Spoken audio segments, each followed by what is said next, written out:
Yeah, that's fine. Hi, this is Manny Baines. I'm here with the one and only Jack Canfield, legendary person from the movie Secret. Jack, what is one misconception I think that people need to realize after watching The Secret? You know, a lot of people watch The Secret. It touched my life personally, and my life has changed from that movie. It really has. But why do you think maybe people haven't really been able to get the results that they want from watching The Secret? What is one thing that they can learn? I think two things stop people from actualizing the law of attraction at the level that The Secret talks about. One is fear, and the other is limiting beliefs. Many limiting beliefs are subconscious. You don't even know you have them. And so it's really important that you learn how to release your limiting beliefs, release your judgments of other people, anything that brings your frequency down to a lower vibration, because you can have all the intention, you can visualize and affirm, but if you're basically vibrating at a lower level of either anger, judgment, rejection, guilt, fear, or limiting beliefs about what's possible, unworthiness, low self-esteem, all that, it's going to block you. So basically those are the two things. And so most people think it's, you know, I just want something. No, it's not that. You have to change the underlying concepts of you, and it's what you hold deep-seated in your subconscious that's what you're attracting. And you need to sort of, you're saying get rid of them or release them? Release them. Basically, you have to release them. And that takes some technology, meaning some exercises, some practices, some things that people do. You know, there's all kinds of technology that now exists, from EFT, you know, all kinds of things like that. There's something called RIM training. There's, you know, Gestalt therapy. There's all kinds of things you can do.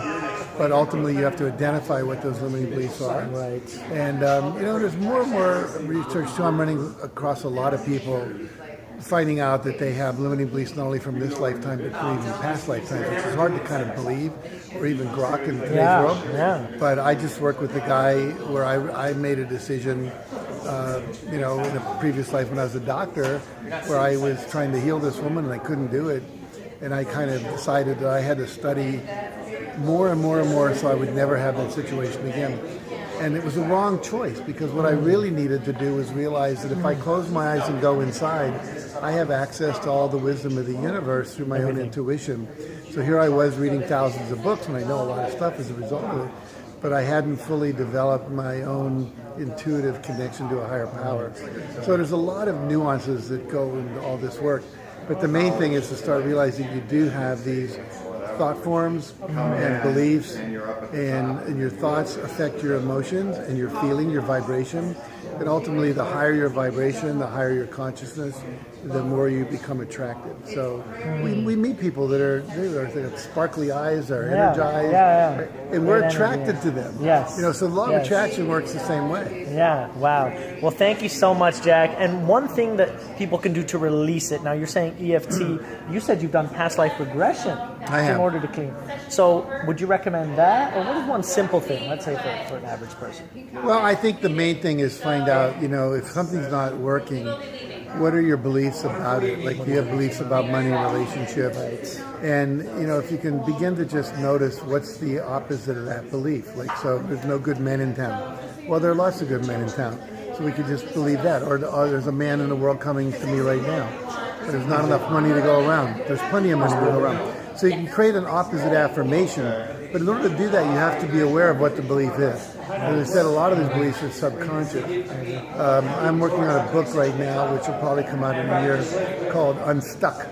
And it's a 9-step process for identifying a limiting belief, which I can't go into now because it just takes too long to talk about it. But it has to do with basically looking at where it is you feel stuck, what you feel about that, frustrated, resigned, whatever, and then scanning your body, finding out where you have numbness, pain, or tension in your body, and then writing what's the feeling in that, writing that back to the earliest time you can remember that. Right. Usually takes people back to between the ages of 3 and 8. Right. And then we can basically find out what was going on, what limiting decision did you make at that time because you weren't getting what you wanted, or you're getting something you didn't want, like, you know, punished or whatever. Right. And then we can basically, you know, put a new belief in.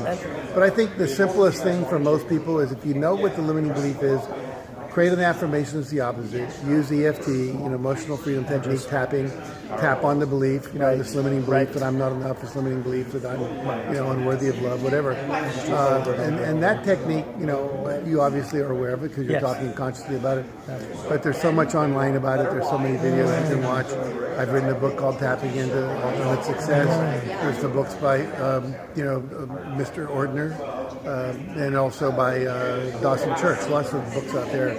So I think those would be the two things that people could access. Very simple. Great. Well, thank you so much, Jack. Appreciate it. Thank You're you. welcome. My Thank pleasure. You. Thank you. Wow. Wisdom from the great Jack Canfield himself.